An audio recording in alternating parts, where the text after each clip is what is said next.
Good boy. Look at that threshold awareness. Break. Good job. Hello everybody, I'm here with Archie, our mini Bernedoodle. Now he's just here for a week, so we're not going to be teaching heel, but what we can do is teach him how to walk without either pulling chaotically or lagging behind and refusing to move.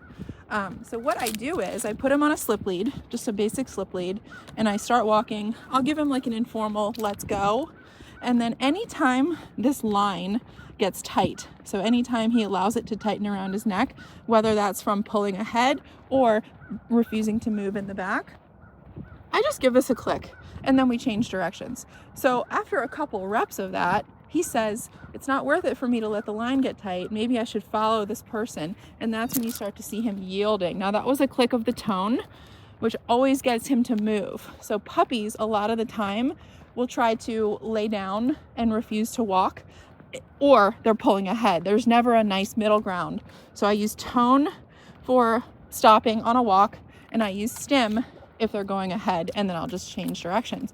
Do that for a couple minutes and your dog's gonna end up basically almost in a heel, like what you're seeing here.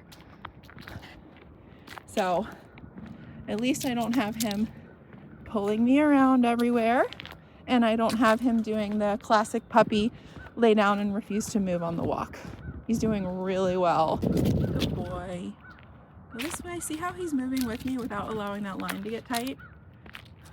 Good. That was a good rep. And each time he moves with me, he avoids the collar turning on. Let's see what happens when I stop. Good.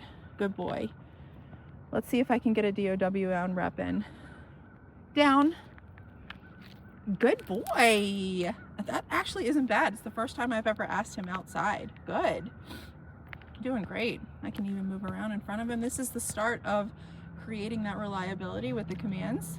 Like I said, we only have him a week, so we're kind of just getting the foundation started for his owners. But just the fact that we can get him to lay down outside and hold still is incredible.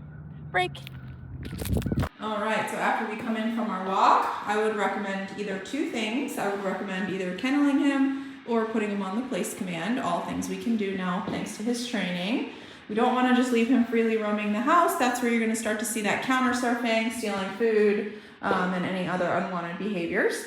So let me show you how we get him in the crate, and then I'll show you how we get him on the place bed. We're going to use the recall, so COME paired with the beep, point and say place. Come, place. Good job. He goes in. If he doesn't lay down, you can ask him to down. Archie, down. And good boy. Give that boy a nice little pet. One thing he did was chew up blankets, so we've got him on a Primo pad. He hasn't messed with that at all. I recommend that for inside the crate. Give some padding.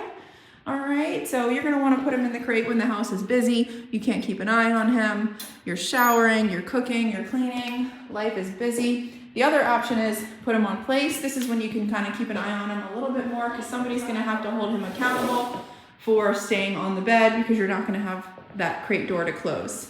So if you want to put him on place, it's going to be the same exact thing. You're going to recall with the tone, point and say place. Archie, come, place. Good boy. He gets right on. If he doesn't lay down automatically, you can ask him to down. And then the only other thing for you to do is just hold him accountable for staying there. Good job, buddy. I am so proud of you. And then the only way out of either command is either a release or a recall. Let's release him. Archie, break. Good job.